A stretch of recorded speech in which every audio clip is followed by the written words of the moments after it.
The hottest name in decentralized science. We're going to be talking about Research Hub. Who's backing it? You're going to want to know.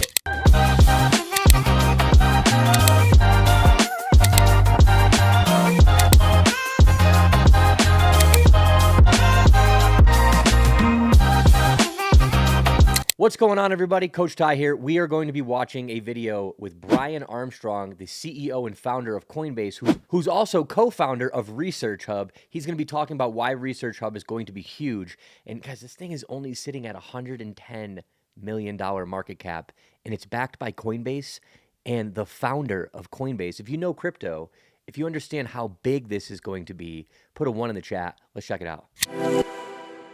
Big business, big tech, everything has lost trust. Science has also lost trust. You see that in our big institutions. I think in the last year or two, the presidents of Harvard and Stanford resigned due to allegations of manipulating data or forging, like it was, what was it? Plagiarism. That's the word I'm thinking of. Thank you. And then, the NIH has a culture of some risk aversion. The grants are kind of going to people who are more and more established in their career, but if you look at when people did Nobel Prize winning work, it tends to be earlier in their career. COVID didn't help. There's all these political things happening now with vaccines and all this kind of stuff, right? So there is a loss of trust. And I think we've seen that, for instance, in media, people have started to create new institutions to try to pick up the pieces, if you will. And so we're seeing long form podcasts or, X platform or community notes. And I think that in science, there is an opportunity to try to do something like this again, even prediction markets, right, versus the pollsters in the election. And so the trend that I'm maybe excited about most is prediction markets in science. If somebody puts out a study describing the methodology, pre-registers it, I think it gives an opportunity for people in a prediction market to sort of make a prediction and say, we think this experiment will resolve to yes or no. Maybe that can help fund the experiment. It also helps with replication in the crisis. So if somebody wants to put up a prediction market to see if this study will actually replicate, it can expose fraud. It can validate studies that actually were valid.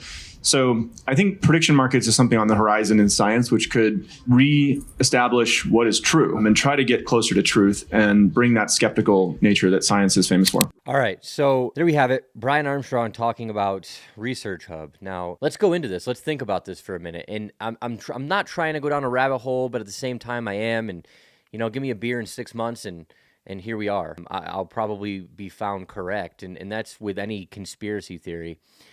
And, well, the reality of it is what's happening in today's world is there's no fight for a cure. It's fight for a functional cure, right? Think about cancers, right? Heart attack, stroke, diabetes, you name it. Personally, I think that there's been a lot of misinformation. I think that a lot of science has been suppressed. Scientists have been taken out for their findings.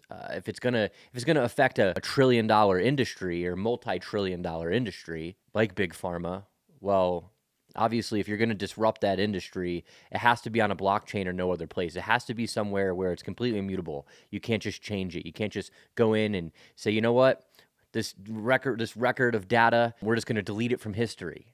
And you can't do that on a blockchain, and this is very important what they're creating here. Myself, I'm a cancer survivor of stage 4 testicular cancer. Back when I was 22 years old, I've been through this. And I'm glad and I'm happy that I'm here today, and some cancers are curable and this and that, but I feel like there's been so much research out there, and a lot of it has been suppressed. A lot of it has been deleted from history. A lot of these people that have found certain cures and things are no longer with us, and that's a fact. If you just dig deep enough and you get away from the mainstream media, you find what I'm saying to be true. And there's a reason why they censor when we talk about these things, because they don't want us thinking, wow, like catching on to the fact that that shit is happening. So not only am I just bullish on this project because who's behind it, I'm bullish on this project because of what it's doing for humanity. So go check it out. You can look up Research Hub on X. You can find out, what the token address is there. And if you guys want to actually do some research on the actual crypto and you end up wanting to buy it, again, that's up to you. This is not a paid promotion. It's just a crypto that I've put a massive amount into because I love the mission and I love who's behind it. Thank you guys for being here. Make sure you guys like, share, and follow. We'll talk to you soon.